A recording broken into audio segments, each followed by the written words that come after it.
Super baby boy और जादुई पत्थर एक सुंदर से गांव में रहता था। एक छोटा सा बच्चा जिसका नाम था बॉय। बॉय बहुत ही शरारती और जिज्ञासु था। उसे हर चीज के बारे में जानना बहुत पसंद था। एक दिन गांव के जंगल में खेलते हुए बॉय को एक चमकदार पत्थर मिला।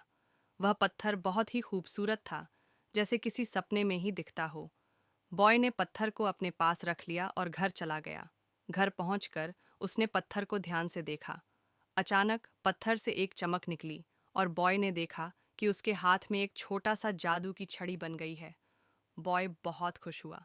उसने जादू की छड़ी से छेड़छाड़ करना शुरू कर दिया।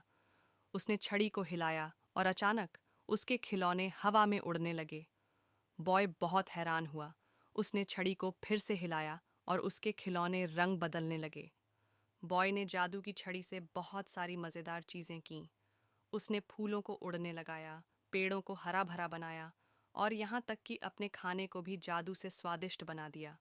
लेकिन एक दिन गांव में बाढ़ आ गई। नदी का पानी तेजी से बढ़ रहा था और गांव डूबने लगा। लोग डर गए और रोने लगे। बॉय ने देखा कि लोग परेशान हैं, तो उसने जादू की छड़ी निकाली। उसने छड़ी को हवा में घुमाया और अचानक एक बड़ा सा बादल दिखाई दिया। बादल से पानी की बूंदें गिरने लगीं, लेकिन ये बारिश की बूंदें नहीं थीं, ये जादू की बूंदें थीं।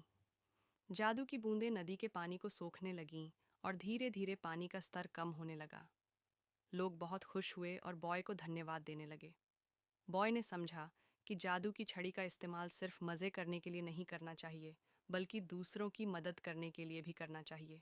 उस दिन के बाद बॉय ने जादू की छड़ी का इस्तेमाल हमेशा दूसरों की मदद करने के लिए किया। वह एक अच्छा और दयालु बच्चा बन गया और गांव के सभी लोग उसे बहुत प्यार करते थे। मॉरल ऑफ द स्टोरी: जादू की छड़ियाँ मज़ेदार होती हैं, लेकिन उनका इस्तेमाल दूसरों की मदद के लिए करना चाहिए।